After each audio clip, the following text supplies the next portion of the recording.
Israel হলো আমেরিকার আদরের বেয়াড়া সন্তান। তো সেই সন্তান কি করছে? সেই সন্তান যুদ্ধবিরতি যে চুক্তি, সেই চুক্তি মানছে না। তারা লাগাতারভাবে বিমান হামলা করছে এবং এই পর্যন্ত প্রায় ১০০ জন মারা গেছে। অথচ ১০ দিনও হয়নি এই চুক্তি হয়েছে। বিশ্বের ২০ জন সরকার এবং রাষ্ট্রপ্রধান এসে মিশরে এসে চুক্তি করছে। কিসের চুক্তি? প্রায় প্রতিদিনই হামলা চালাচ্ছে। তারপরে ত্রাণ সামগ্রী মানে পাঠানোর যেই গাড়ি ঘোড়াগুলো সেগুলি বাধা দিচ্ছে এবং বন্ধও করে রাখছে। তো একদিনেই ৯৫ জন তারা মেরে ফেলছে। তো এই অবস্থায় একেবারে নড়বড়ে, এটা যুদ্ধবিরতি কাগজে কলমে। বাস্তবে ইসরায়েল প্রায় প্রতিদিনই ফায়ার করতেছে, মারতেছে। তো এখন এটা আমেরিকার বিষয়টা একটু প্রেস্টিজের ব্যাপার হয়ে গেছে। তো এখন এই বেয়াড়া ছেলেকে একটু শান্ত করার জন্য সেখানে গেছেন মার্কিন ভাইস প্রেসিডেন্ট জেডি ভ্যান্স। দেখলাম যে স্ত্রীকে নিয়ে বেশ প্লেন থেকে নামতেছে। গাজা উপত্যকায় হামাসের সঙ্গে যুদ্ধের স্থায়ী অবসানের লক্ষ্যে মানে বেনিয়ামিন নেতানিয়াহুর সঙ্গে আলোচনা করতে তিনি পৌঁছেছেন। এর আগে সোমবার যুদ্ধবিরতি চুক্তিতে পৌঁছাতে সহায়তা করা যুক্তরাষ্ট্রের দুই বিশেষ দূত স্টিভ উইটকফ এবং জ্যারেড কুশনার নেতানিয়াহুর সঙ্গে বৈঠক করেন। রবিবার গাজা উপত্যকায় ইসরায়েলের ভয়াবহ হামলার পর মার্কিন ওই দুই বিশেষ দূত ইসরায়েল সফরে যান।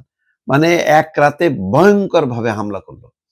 রবিবার হামলায় ১২ দিন ধরে ইসরায়েল হামাস যুদ্ধবিরতি চুক্তি ভেস্তে যাওয়ার সংখ্যা তৈরি হয়েছে। এই পর্যন্ত তারা ৮০ বার যুদ্ধবিরতি চুক্তি লঙ্ঘন করছে ইসরায়েল, কিন্তু কিছুই বলার নেই, কেউ বলছেও না। ইসরায়েল বলছে হামাসের এক হামলায় তাদের ২ সৈন্য নিহত হয়েছে। এর জবাবে গাজা উপত্যকায় ইসরায়েলি সামরিক বাহিনী যুদ্ধ বিমান থেকে হামলা চালায়। হামাস কিন্তু অস্বীকার করেছে, বলছে যে আমরা এটা সম্পর্কে আমাদের কোনো জানা নেই কিভাবে মারা গেল।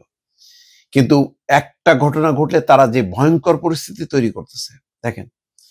সোমবার মার্কিন প্রেসিডেন্ট ডোনাল্ড ট্রাম্প জোর দিয়ে বলেছেন যুদ্ধবিরতি এখনো কার্যকর আছে, তবে তিনি হামাসকে সতর্ক করে বলেছেন চুক্তি ভঙ্গ করলে তাদের একেবারে নির্মূল করা হবে। এই কথাটা কিন্তু ওই যে আদরের বেয়াড়া সন্তান ইসরায়েলকে একবার বলছে না যে ইসরায়েল যদি যুদ্ধবিরতি চুক্তি লঙ্ঘন করে তাহলে তাদের পরিণতি কি হবে। মানে এখন ওই যে বললাম না, সবসময় দুর্বলের বিপক্ষে। ওই যে এখন জেলেনস্কিকেই বলতেছে তুমি যুদ্ধ থামাও। জেলেনস্কি তার দেশ আক্রান্ত, তার দেশের একটা বিরাট অংশ দখল করে নিছে, হ্যাঁ, দানেস্ক সম্ভবত, সেটা বলতেছে যে এটা তুমি দিয়ে দাও।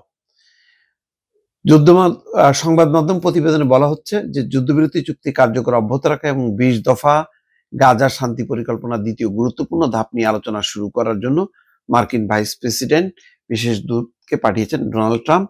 যুদ্ধবিরতি চুক্তির দ্বিতীয় পর্যায়ে হচ্ছে উপত্যকায় অন্তর্বর্তী সরকার গঠন, তারপর আন্তর্জাতিক শান্তিরক্ষী বাহিনী মোতায়েন এবং ইসরায়েলি সেনা প্রত্যাহার এবং হামাসের নিরস্ত্রীকরণ অন্তর্ভুক্ত আছে।